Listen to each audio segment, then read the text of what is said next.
artist, your known voice, to many, many major global challenges, whether it's environmental, social, and cultural, not only just doing big blockbuster films, which is really admirable. What was it about this film or the ideas behind it that made you want to lend your voice to the project? Yeah, I've been lucky enough to have met Walter and read his books, and through mutual friends met and talked and even engaged in some of the kind of baseline health assessments that Walter's clinic offers, and it was all of it just hugely educational to me for many of the same reasons that the film is terrific. And Barry and I'm as a Spike Lee is among the filmmakers who made me want to get into film, and Spike's greatest films were cut by this guy, and then we worked, including the 25th Hour, which we worked on together. But if you're not as familiar with Spike and Barry's documentary work, Four Little Girls, When the Levees Broke, the Jim Brown All-American, so many great documentaries that aren't really that to me were really powerful examinations of American social dynamics that are problematic, almost like the pathologies that produced certain events. And so I really thought when I heard Barry was working on this, I thought this will be, this will be just something I'm happy to support in whatever way I can. I think it's funny, you were talking about like what does a film do as a doorway for people. Super complicated subjects always need, like Joseph Campbell, the great philosopher of story and myth, said, you've got to create transparency. People have to be able to see how the subject of the story is really themselves for it to activate in them. And I think everybody's going to have different ways that something complex and challenging personalizes and activates for them. And I think for me, interestingly, the pathway to more interest in nutrition was through my interest in environmental issues, environmental sustainability and environmental advocacy. And there was a book that, as I began to really grasp long ago that a lot of our biggest problems with things like rainforest destruction were driven by livestock production, and that livestock production is a function of the corporate food system as like a blast furnace on cheap meat, I think the first thing I got introduced to was John Robbins' book, The Food Revolution, and he had a great book too called Diet for a New America, which were the first things that I ever read that really opened my eyes to the intense interaction between the way we eat and what's happening to the planet at large. I came at it from an interest in essentially planetary ecology and biodiversity and environmental advocacy, but when I started realizing, that became my own gateway through into realizing just how much we are enmeshed in a matrix of a corporate food system that really has perpetrated ill health on both us as humans and the planet itself. And I think that one of the things that I really appreciate about a lot of Barry's work as a filmmaker, but then Walter's work is that to me there's an important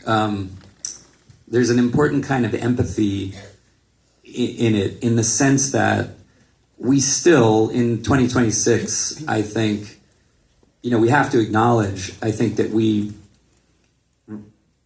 we still unconsciously, I think, at large, we look at a problem like obesity and ill health and stuff, and we apply a certain amount of character judgment on it. We still judge in some way.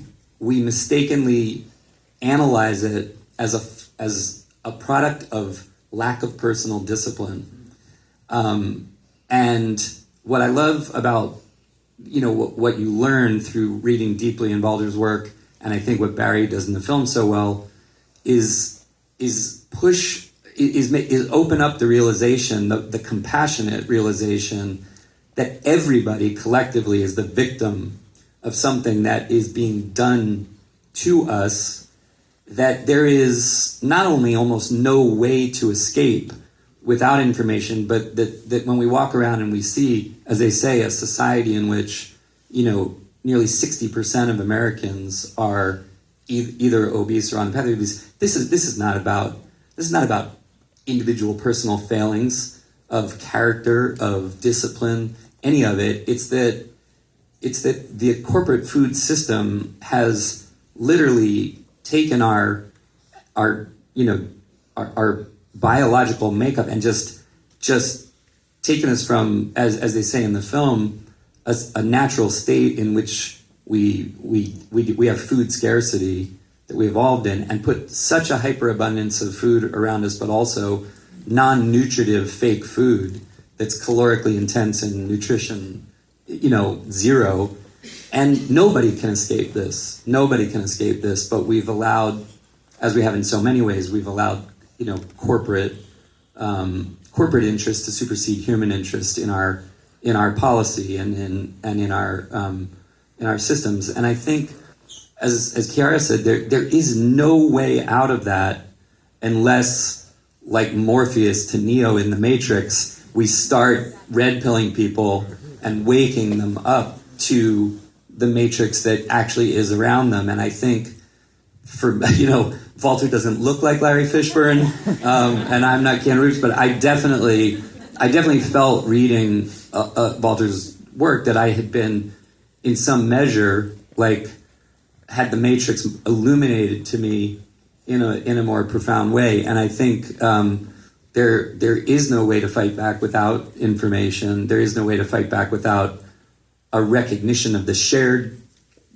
problem that we all face. And I think in any small way you can, I think, being an advocate or creating a mechanism for sharing more information is a very worthy cause. I mean, you approached it from such a macro level. You're absolutely right.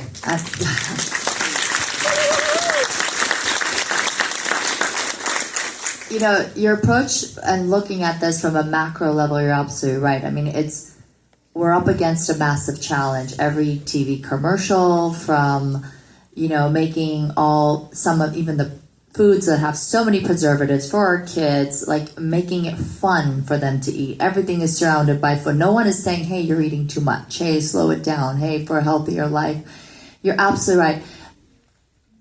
I have a more personal question for you on this. The film, after, narrating it, did you walk away with I'm going to change this one micro habit for myself? Did you take away anything that you are going to now do differently? I had been lucky and had kind of had, a pretty in-depth encounter with Balder's books and getting to know him. And so the film was in a way more, for me, a mechanism by which I could help these guys share what I'd already gotten to encounter. I think I had fasted for a variety of different reasons at different times and in different ways. Anything for a film? Yeah, I mean, probably the longest water-only fast I did was for a film called The Painted Veil that I did because I get cholera in the film.